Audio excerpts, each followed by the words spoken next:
Okay friends, अब हम देखेंगे नेक्स्ट ग्लैंड जो कि है थाइमस ग्लैंड।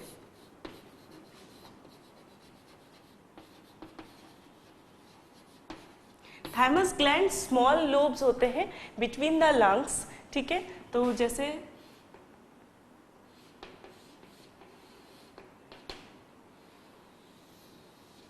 लंग्स है, ठीक है,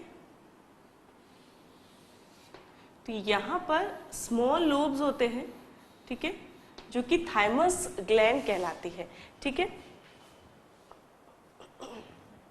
ठीक है, तो इस प्रकार से ये लोब्स होते हैं जो कि थाइमस ग्लैंड कहलाती है। थाइमस ग्लैंड जो हार्मोन सिक्रीट करती है उसको ह्यूमोरल फैक्टर कहते हैं। और ये जो हार्मोन होता है ये क्या करता है, ये इम्यूनिटी में हमें हेल्प करता है, ठीक है। इम्यूनिटी में किस प्रकार हेल्प करता है, ठीक है। तो हमारी बॉडी में हमें पता है कि WBCs होती है और हम WBCs को क्या कहते हैं, सोल्जर्स कहते हैं बॉडी का। क्यों? क्योंकि कुछ भी फॉरेन बॉडीज यदि हमारी बॉडी में आ जाती है जैसे कि वायरस और बैक्टीरिया, तो उससे फाइट करने का काम हमारी WBCs करती हैं। इसमें एक सेल्स होती हैं जो कि होती है लिम्फोसाइट्स, और ये लिम्फोसाइट्स जो हैं ये क्या करती है, एंटीबॉडीज सिक्रीट करती हैं अगेंस्ट एनी फॉरेन बॉडी, ठीक है। जैसे कि यदि हमें बैक्टीरियल इन्फेक्शन हो गया है तो उस बैक्टीरिया के अगेंस्ट हमारी बॉडी में ऐसे सब्सटेंसेस होंगे जिन्हें कि एंटीबॉडीज कहा जाता है, और वो एंटीबॉडीज उसे जो है किल करने में हमारी हेल्प करती हैं। तो ये जो रिस्पॉन्स है ये किस तरह सेल्स प्रोड्यूस करती हैं, उसके लिए ये ह्यूमोरल फैक्टर जो कि थाइमस ग्लैंड से सिक्रीट किया जाता है एक बहुत ही इम्पॉर्टेंट बॉडी की ग्लैंड होती है और इम्पॉर्टेंट फंक्शन जो कि इम्यूनिटी का है, ठीक है। हमारी immunity against any disease, any pathogens मतलब जो डिजीज कॉजिंग एजेंट्स हैं उनके अगेंस्ट जो हम इम्यूनिटी प्रोड्यूस करते हैं, ठीक है, उसके अगेंस्ट जो रोग प्रतिरोधक क्षमता कहते हैं इसे, कि हम किसी भी डिजीज के अगेंस्ट जो हमारी बॉडी में रेजिस्टेंस आ जाता है उसे हम इम्यूनिटी कहते हैं। और वह इम्यूनिटी फॉर्मेशन में ह्यूमोरल फैक्टर जो कि थाइमस ग्लैंड के द्वारा सिक्रीट किया जाता है वो इंपॉर्टेंट कॉजिंग फैक्टर होता है, ठीक।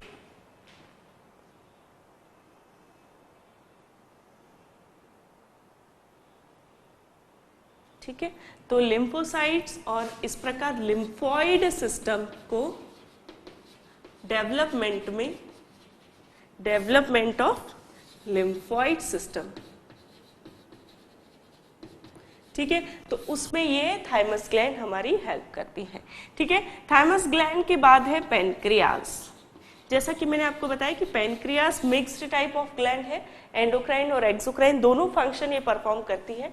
Endocrine gland as endocrine gland ये दो हार्मोन सिक्रीट करती है, एक है इंसुलिन और एक है ग्लूकेगॉन। जैसा कि मैंने आपको बताया है कि इंसुलिन, आपको अभी पता चल गया कि जो भी डायबिटिक पेशेंट होते हैं वो इंसुलिन लेते हैं। क्यों? क्योंकि उनकी बॉडी में इंसुलिन प्रॉपर या तो बनता नहीं है या फिर जो इंसुलिन का रिएक्शन है वो प्रॉपर नहीं होता है। तो अभी इंसुलिन क्या करेगा, डायबिटिक पेशेंट में आपको इतना तो पता ही होगा कि क्या होता है, उनमें जो शुगर लेवल है ब्लड का वो बहुत ज़्यादा बढ़ जाता है। वो क्यों बढ़ जाता है? क्योंकि उनमें इंसुलिन हार्मोन प्रॉपर नहीं बन पाता। तो इंसुलिन और ग्लूकेगॉन का काम है कि ब्लड में to maintain steady level of sugar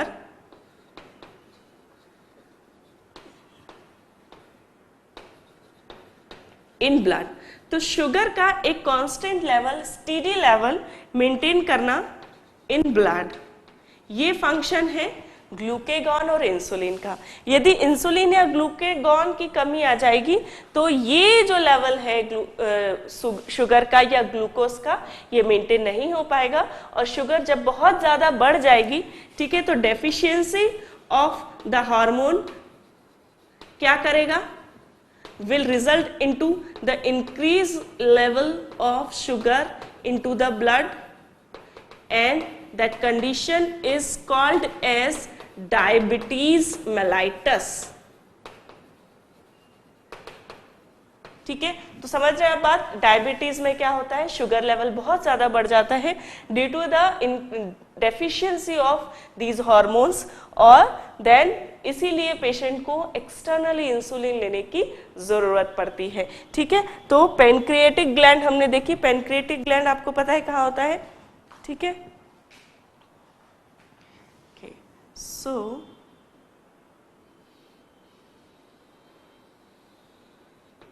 ये स्टमक है, डियोडिनम है, और यहाँ पर जो है ग्लैंड होती है पैनक्रिएटिक ग्लैंड।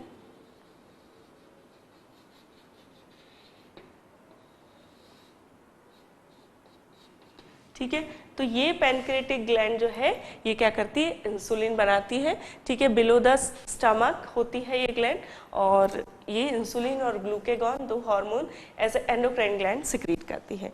ठीक है, पैनक्रिएटिक ग्लैंड के बाद है एड्रीनल ग्लैंड। ठीक है, तो अब हम देखेंगे एड्रीनल ग्लैंड एंड गोनैड्स।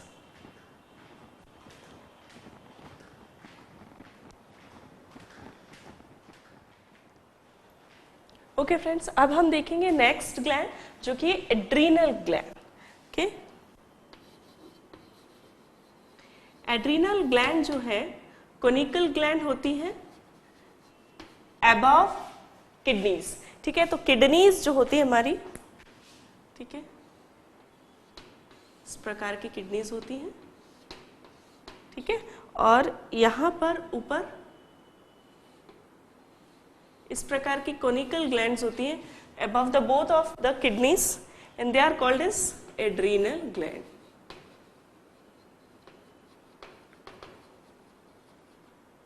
ठीक है, एड्रिनल ग्लैंड कहाँ है, above the kidney, and they are in triangular shape होती है,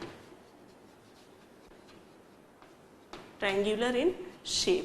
ठीक है, ये जो एड्रिनल ग्लैंड होती है इसके एक तो एक्सटर्नल पार्ट होता है और एक इंटरनल पार्ट होता है।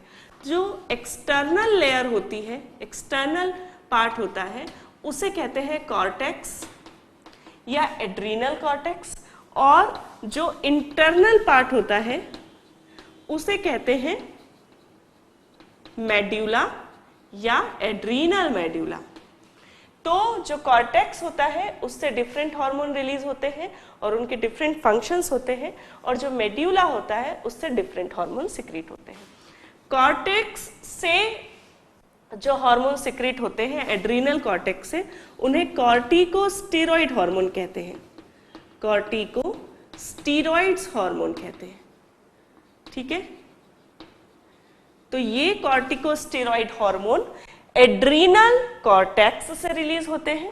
अब ये तीन प्रकार के होते हैं। ठीक है, फर्स्ट हार्मोन जो होता है वो मिनरलोकॉर्टिकॉइड होता है, और मिनरलोकॉर्टिकॉइड हार्मोन ये क्या करता है, it maintains the level of minerals into the blood. तो ब्लड में मिनरल्स का भी एक प्रॉपर लेवल जरूरी है, तो वो लेवल मेंटेन करते हैं मिनरलोकॉर्टिकॉइड। ठीक है, दूसरा हार्मोन होता है उसे कहते हैं glucocorticoid,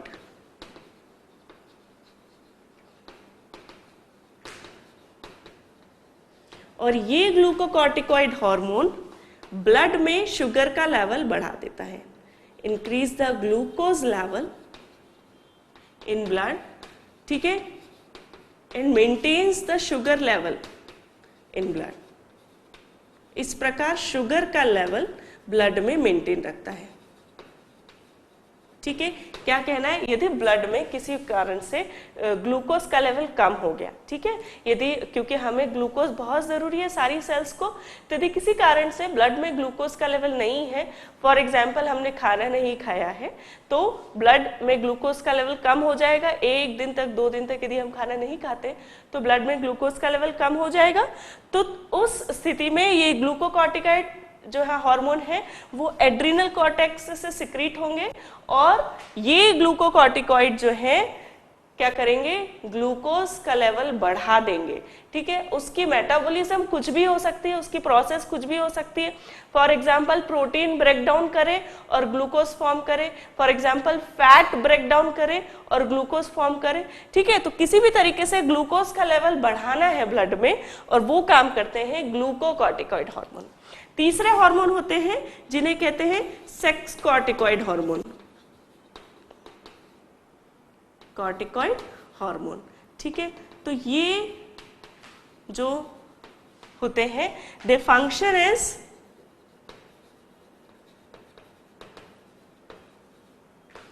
oestrogen in females and testosterone और androgen in males, in males. ठीक है, तो जो यूजुअली क्या होता है, जो ईस्ट्रोजन है वो फीमेल्स में ओवरी के द्वारा रिलीज होता है, जिन्हें कि गोनैड्स कहते हैं। हम आगे जाके नेक्स्ट एड्रीनल के बाद हम गोनैड्स देखने वाले हैं।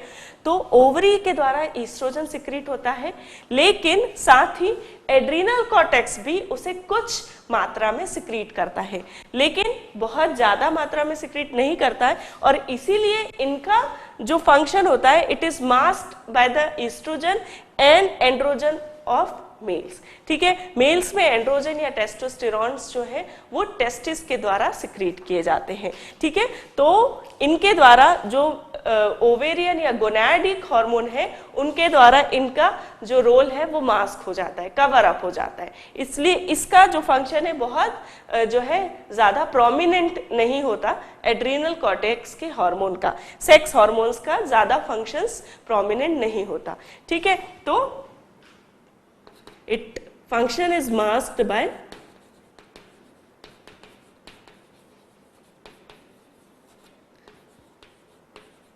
gonad hormones। ठीक है, समझ रहे हैं कि सेक्सोकॉर्टिकॉइड हार्मोन जो है वो एड्रीनल कॉर्टेक्स के द्वारा भी कुछ मात्रा में रिलीज किए जाते हैं, लेकिन वो मेल एंड फीमेल गोनैड्स से भी सिक्रीट होते हैं, इसलिए उनके द्वारा जो फंक्शन किए जाते हैं वो इसका जो रिएक्शन है, इसका जो फंक्शन है उसे ये मास्क कर देते हैं। ठीक, तो ये हमने देखा एड्रीनल कॉर्टेक्स के द्वारा रिलीज होने वाले हार्मोन मिनरलोकॉर्टिकॉइड, ग्लूकोकॉर्टिकॉइड एंड सेक्सोकॉर्टिकॉइड। अब हम देखेंगे इंटरनल पार्ट या मेड्यूला से कौन कौन से हार्मोन रिलीज किए जाते हैं। ठीक है, तो मेड्यूला से जो हार्मोन किए जाते हैं रिलीज, उन्हें epinephrine and non epinephrine hormone कहा जाता है। Epinephrine and non epinephrine, nor epinephrine. Okay, epinephrine and nor epinephrine, ये जो हार्मोन है ये फ्लाइट और फाइट रिस्पॉन्स जनरेट करते हैं। ठीक है, तो क्या होगा, जैसा कि मैंने आपको बताया था कि नर्वस सिस्टम भी फाइट और फ्लाइट रिस्पॉन्स जनरेट करता है, उसी प्रकार एंडोक्राइन सिस्टम भी फाइट एंड फ्लाइट रिस्पॉन्स जो है जनरेट करता है by the epinephrine and nor epinephrine hormone, जो कि एड्रीनल मेड्यूला से रिलीज किए जाते हैं। ठीक है, तो in any case of danger जब फ्लाइट और फाइट रिस्पॉन्स डेवलप होता है वो इन दो हार्मोन की वजह से डेवलप होता है, और इसीलिए एड्रीनल ग्लैंड को ग्लैंड ऑफ इमरजेंसी भी कहा जाता है। ठीक है, तो बहुत ज्यादा सडन डेंजर के वक्त जो भी रिस्पॉन्स होते हैं, जैसे कि हमारी हार्ट बीट बढ़ जाना, या हमें बहुत पसीना आना, ठीक है, या हमारी रेस्पिरेटरी रेट बढ़ जाना, ठीक है, ये जो रिस्पॉन्स होते हैं ये एपिनेफ्रिन और नॉर एपिनेफ्रिन जो कि एड्रीनल मेड्यूला के द्वारा सिक्रीट किए जाते हैं, इनके द्वारा प्रोड्यूस होते हैं। ठीक, तो इस प्रकार हमने देखे एड्रीनल कॉर्टेक्स और एड्रीनल मेड्यूला के द्वारा सिक्रीट किए जाने वाले हार्मोन। अब हम देखेंगे कौन से हार्मोन जो कि गोनैड्स के द्वारा सिक्रीट होते हैं।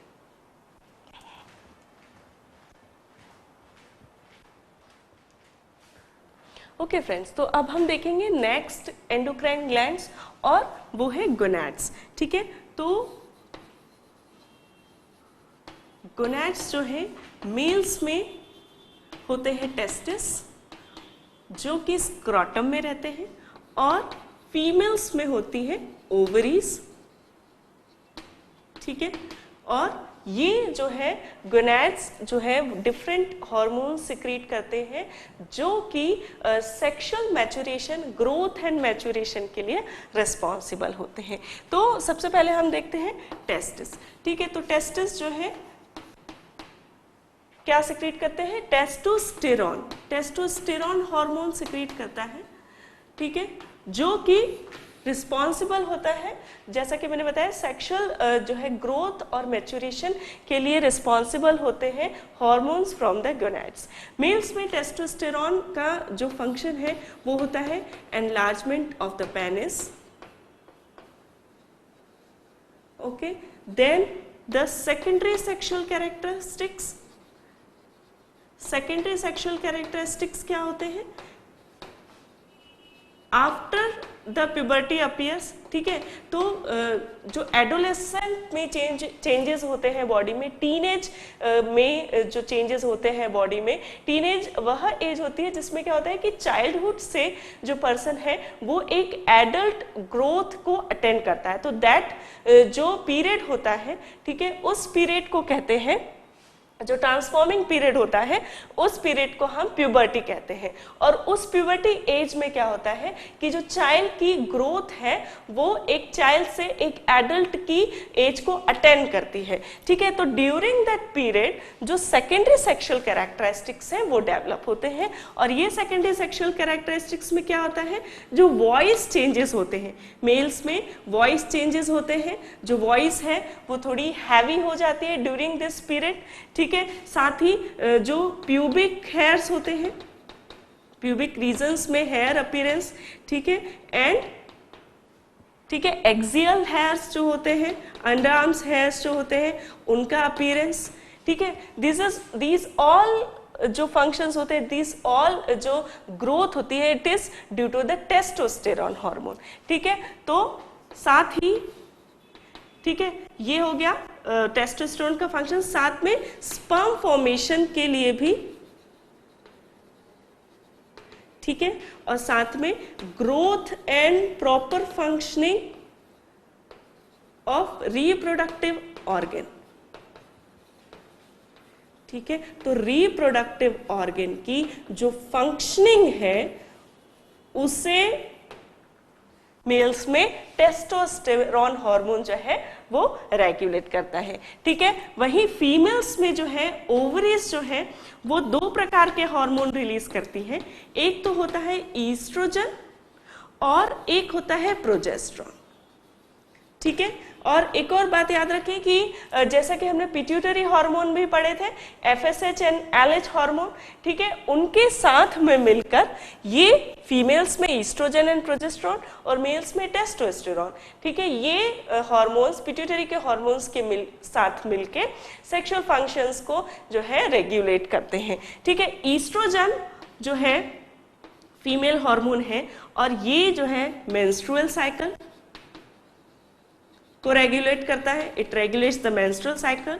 देन ड्यूरिंग द प्यूबर्टी जो है ब्रेस्ट डेवलपमेंट को रेगुलेट करता है, ठीक है। साथ ही प्यूबिक एंड एक्सियल हेयर का जो अपीयरेंस है वो भी it is due to the estrogen hormone, ठीक है।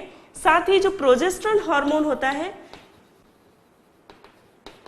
इट मेंटेन्स द प्रेगनेंसी, ठीक है। जो प्रेगनेंसी जब होती है after the ovum and sperm fertilization, जब प्रेगनेंसी होती है तो प्रेगनेंसी को कंटिन्यू रखने के लिए भी बॉडी में यूटरस में कुछ चेंजेस जरूरी है, ठीक है, सो दैट जो चाइल्ड है, जो बेबी है, जो एम्ब्रियो है, उसे प्रॉपर न्यूट्रिशन मिल सके यूटरस से।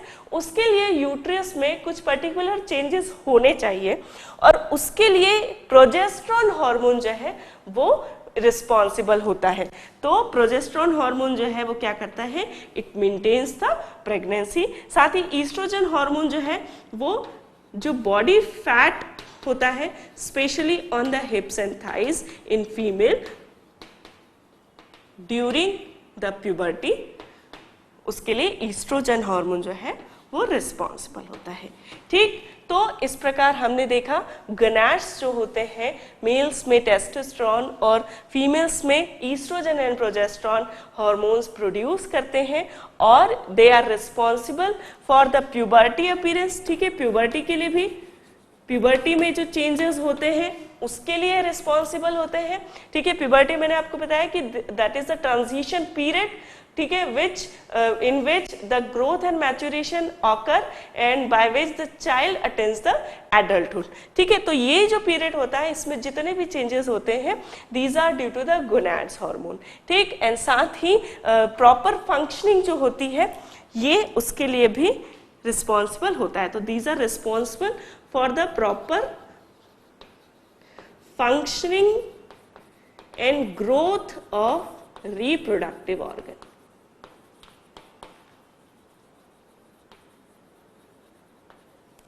ठीक है, तो रिप्रोडक्टिव ऑर्गन्स की प्रॉपर ग्रोथ एंड फंक्शनिंग के लिए ये हार्मोन रिस्पॉन्सिबल होते हैं। ठीक, तो इस प्रकार हमने सभी एंडोक्राइन ग्लैंड्स बॉडी की देखी और उनके फंक्शंस देखे। सबसे पहले हमने देखा हाइपोथैलेमस। हाइपोथैलेमस जैसे मास्टर ग्लैंड कहा जाता है, बाकी सभी ग्लैंड्स को वो रेगुलेट करती है, इसलिए उसे कहा गया है मास्टर ग्लैंड। फिर हमने देखा पिट्यूटरी ग्लैंड।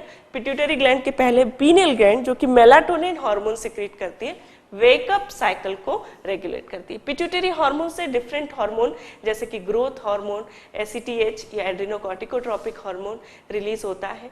ठीक है, थायराइड स्टिमुलेटिंग हार्मोन रिलीज होता है, follicular stimulating hormone, luteinizing hormone. ठीक है, इसके अलावा ऑक्सीटोसिन एंड जो है प्रोलैक्टिन हार्मोन रिलीज होता है। ठीक है, साथ ही एंटी डाययूरेटिक हार्मोन रिलीज होता है। ठीक, उसके बाद हमने देखी थायराइड ग्लैंड जो कि thyroxine and try iodothyronine secrete करता है, जो कि मेटाबॉलिज्म को जो है क्या करते हैं, कंट्रोल करते हैं। फिर पैराथायराइड हार्मोन जो कि कैल्शियम मेटाबॉलिज्म को कंट्रोल करता है। फिर हमने देखा थाइमस ग्लैंड जो कि इम्यूनिटी के लिए बहुत जरूरी है।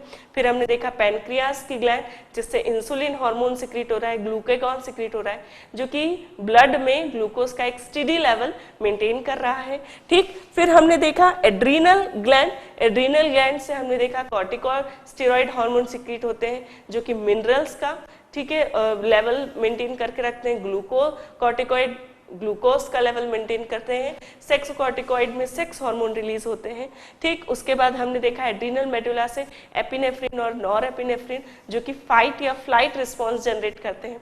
फिर हमने देखा गोनाड्स के hormone testosterone, estrogen and progesterone जो कि सेक्सुअल मैच्योरेशन एंड फंक्शनिंग के लिए रिस्पॉन्सिबल होते हैं। ठीक, तो इस प्रकार हमने देखी सारी की सारी endocrine gland human endocrine system की, जो कि डिफरेंट इंपॉर्टेंट फंक्शंस को जो है रेगुलेट करती है, कोऑर्डिनेट करती है एंड कंट्रोल करती है। ठीक, तो इस प्रकार हमने completely control and coordination chapter पढ़ लिया है। अब हम सॉल्व करेंगे एनसीईआरटी बुक में दी गई एक्सरसाइज।